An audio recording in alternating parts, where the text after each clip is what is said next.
Subscribe करें HR study centre को और इस बेल आइकन को दबा लें ताकि रोज आने वाली नोटिफिकेशन आपको टाइम पर मिल जाए।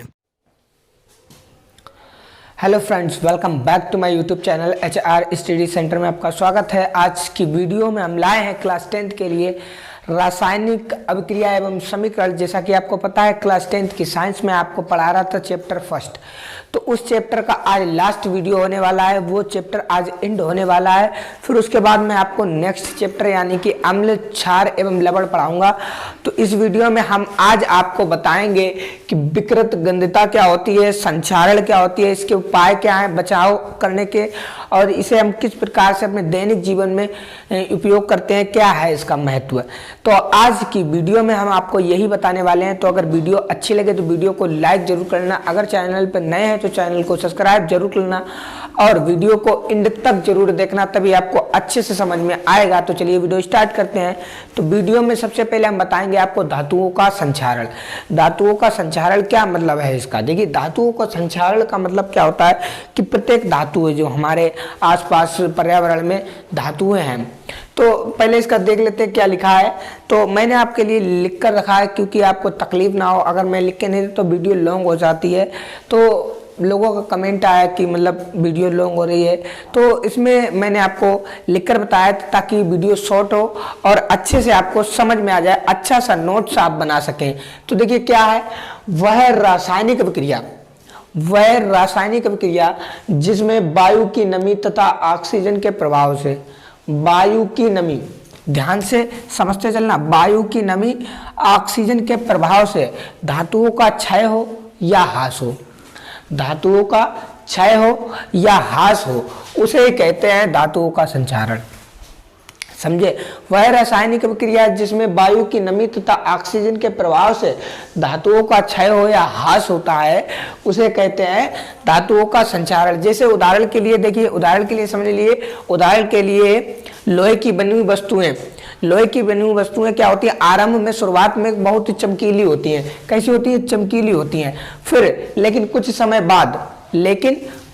बाद क्या हो जाती है, वे वायु की नमी और ऑक्सीजन के प्रभाव से उन पर लाल भूरे रंग की परत चढ़नी शुरू हो जाती है। आपको पता है कि जो लोहे की जितनी भी वस्तुएं होती हैं वो शुरुआत में बहुत ही चमकीली होती हैं। फिर उसमें क्या होता है कि वायु की नमी, कुछ समय बाद वायु की नमी और ऑक्सीजन के प्रभाव से उन पर क्या होता है, लाल भूरे रंग की परत चढ़ना शुरू हो जाती है। कैसी, लाल भूरे रंग की परत चढ़ना शुरू हो जाती है। और इस प्रक्रिया को कहते हैं जंग लगना। जब आपकी मतलब लोहे की परत पर लाल भूरे रंग की परत चढ़ जाती है तो इस प्रक्रिया को क्या कहते हैं, जंग लगना कहते हैं। तो जंग लगना क्या है, धातुओं का संक्षारण है। और जैसे धातु, जो तांबे है, तांबे पर हरा मतलब परत चढ़ जाना है, तो चांदी पे भी परत चढ़ जाती है। तो बहुत से ऐसे उदाहरण हैं जो धातुओं के संक्षारण में है। तो आपको सिर्फ एक समझ लेना है, जो लोहे की बनी वस्तुएं आरंभ में चमकीली होती हैं लेकिन कुछ समय बाद वायु की नमी और ऑक्सीजन के प्रभाव से उन पर लाल भूरे रंग की परत चढ़नी शुरू हो जाती है। इस प्रक्रिया को जंग लगना कहते हैं। ये उदाहरण किसका है, धातुओं का संक्षारण का उदाहरण है। ठीक है, समझ गए। धातुओं का संक्षारण वह रासायनिक अभिक्रिया है जिसमें वायु की नमी और ऑक्सीजन के प्रभाव से धातुओं का क्षय या ह्रास होता है, उसे कहते हैं धातुओं का संक्षारण। समझ गए ना। तो ये जंग लगना क्या है, धातुओं का संक्षारण है। अच्छा, धातुओं के संक्षारण से बचाव के क्या उपाय हैं, बचाव कैसे करें धातुओं के संक्षारण से, मतलब ऐसा क्या करें कि जो धातुएं हैं उन पर जंग लगे मत और उससे नुकसान ना हो कुछ भी। ठीक है, तो क्या करना है हमें। देखिए, मैंने आपको दो बचाव बताए हैं। पहला बचाव है, संक्षारण से बचाव करने के लिए लोहे पर पेंट कर देनी चाहिए। लोहे पर क्या करना चाहिए, पेंट कर देनी चाहिए। क्यों, क्योंकि जब जंग लगेगी तो उस पर पेंट पर आएगा प्रभाव, तो लोहे पर कोई प्रभाव नहीं पड़ता है। देखा है आपने कि किसी भी वस्तु पर अगर आप पेंट कर देते हैं तो वो मतलब वस्तु है वो सालों साल चलती है। अगर बिना पेंट के आप रखते हैं तो बहुत ही कम चलती है। तो क्या पहला उपाय है, संक्षारण से बचाव करने के लिए लोहे पर पेंट कर दिया जाता है, जिससे लोहा सीधा वायु की नमी और ऑक्सीजन के प्रभाव के संपर्क में नहीं आता है। और जंग लगने से बच जाता है। क्या होता है, मतलब संचालन से बचाव करने के लिए लोहे पर पेंट कर देते हैं। अब पेंट करने के बाद क्या होता है, जो लोहा है वो सीधे वायु की नमी और ऑक्सीजन के प्रभाव के संपर्क में नहीं आता है, और जिससे जंग नहीं लगती है, उससे वो धातु बच जाती है। ठीक है, तो पहला उपाय ये हो गया। ठीक है, अब अच्छा दूसरा देखते हैं संचालन का उपाय, मतलब संचालन से बचाव का उपयोग, मतलब बचाव।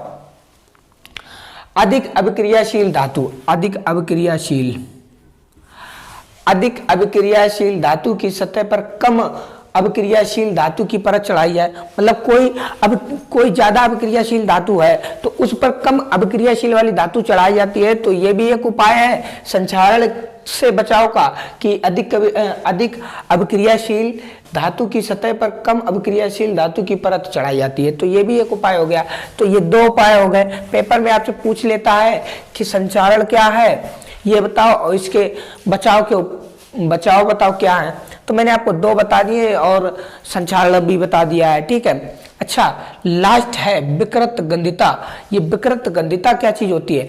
ठीक है, विकृत गंधिता को समझते हैं। विकृत गंधिता होती क्या है, देखिए समझिए। जब वसायुक्त अथवा तैलीय खाद्य सामग्री, यानी कि जो तली हुई चीजें होती हैं, वसा वाली चीजें होती हैं, खाद्य पीने वाली चीजें होती हैं, यही बताया है। जब वसायुक्त अथवा तैलीय खाद्य सामग्री, जो खाने के सामग्री होती है, को अधिक समय तक रखा जाता है। देखा है आपने, कोई भी चीज आपने बनाई है, तली हुई कोई कैसी भी चीज बनाई है, तो आपने क्या किया, उसको बहुत समय तक बाहर छोड़ दिया, रखा, खुला छोड़ दिया, रखा, तो रख दिया जाता है। तो क्या होता है फिर, जब मतलब रख दिया जाता है तो उसका स्वाद बदल जाता है, स्वाद और गंध बदल जाती है ना। जैसे आपने कोई चीज बनाई तो उसको आपने बहुत ज्यादा समय तक रख दिया। ठीक है, अब ज्यादा समय तक रख दिया तो उसमें क्या होता है कि उस खाने वाली चीज का क्या होता है, स्वाद ही बदल जाता है और गंध आने लगती है, कुछ विभिन्न प्रकार की है। तो क्या होता है, उसका स्वाद और गंध में परिवर्तन आ जाता है, क्योंकि वायु की ऑक्सीजन के संपर्क में आ जाती है।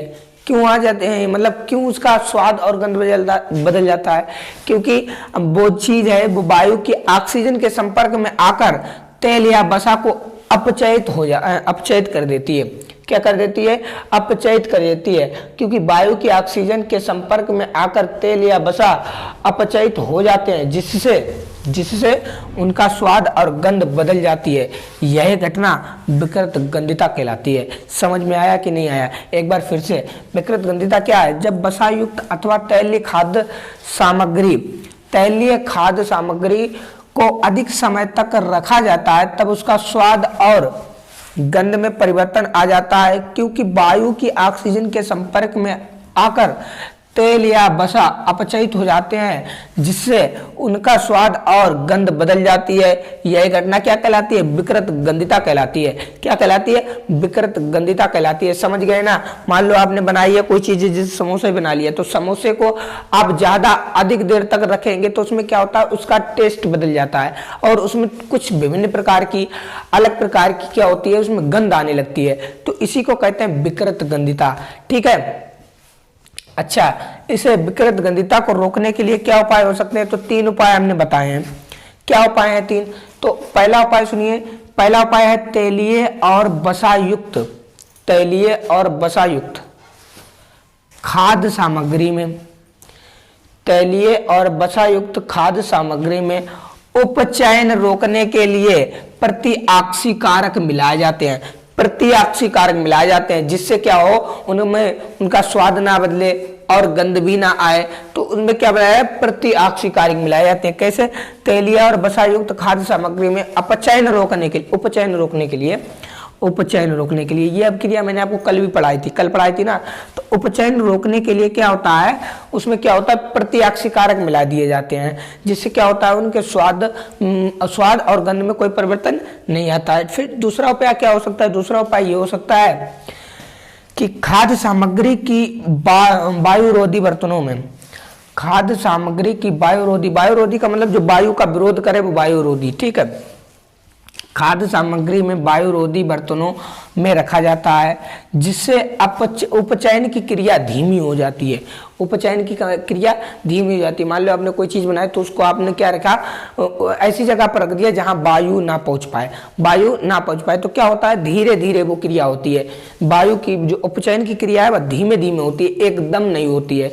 ठीक है, तो ये दूसरा उपाय हो जाता है। फिर तीसरा उपाय क्या है, तीसरा उपाय है चिप्स आदि की पैकिंग। चिप्स आदि की पैकिंग करते समय थैली में ऑक्सीजन हटाकर, चिप्स आदि पैकिंग करते समय थैली में ऑक्सीजन हटाकर उसमें नाइट्रोजन गैस, कम अक्रिय गैस भर देते हैं ताकि चिप्स का अपचयन ना हो सके। समझ रहे, ताकि चिप्स का अब उपचयन ना हो सके। जो चिप्स की थैली आती है उसमें नाइट्रोजन गैस भरी होती है, क्यों, अगर ऑक्सीजन भरी जाएगी तो उसमें उसका स्वाद वो बिगाड़ देगी और उसका गंध जो है वो अलग प्रकार से कर देगी, जिससे मतलब वो खराब हो जाएगी। ठीक है, क्या होता है, जब उसमें क्या किया जाता है, चिप्स की आदि पैकिंग करते समय उसमें ऑक्सीजन हटाकर और नाइट्रोजन और कम सक्रिय गैसें भरी जाती हैं ताकि वो ऑक्सीजन के संपर्क में ना आए और बस मतलब पदार्थ को खराब ना करें। ठीक है, तो ये 3 उपाय हैं। आपसे पूछ लिया जाता है विकृत गंधिता क्या है, इसके रोकने के उपाय बताइए। तो ये विकृत गंधिता आप समझ गए कि जब वसा युक्त अथवा तैलीय खाद्य सामग्री को अधिक समय तक रखा जाता है तब उसका स्वाद और गंध में परिवर्तन आ जाता है, क्योंकि वायु की ऑक्सीजन के संपर्क में आकर तेल या वसा उपचयित हो जाते हैं और उनका स्वाद और गंध बदल जाती है। यह घटना विकृत गंधिता कहलाती है। फिर मैंने आपको 3 इसके उपयोग बताए। ठीक है, इन्हें रोकने के लिए 3 उपयोग बताए। अब क्या करना है, अब आपको वीडियो अगर अच्छी लगी है तो वीडियो को लाइक कर दे, शेयर कर दे और कमेंट करके बताएं वीडियो कैसी लगी है। और चैनल पे अगर नए हैं तो चैनल को सब्सक्राइब जरूर कर लेना।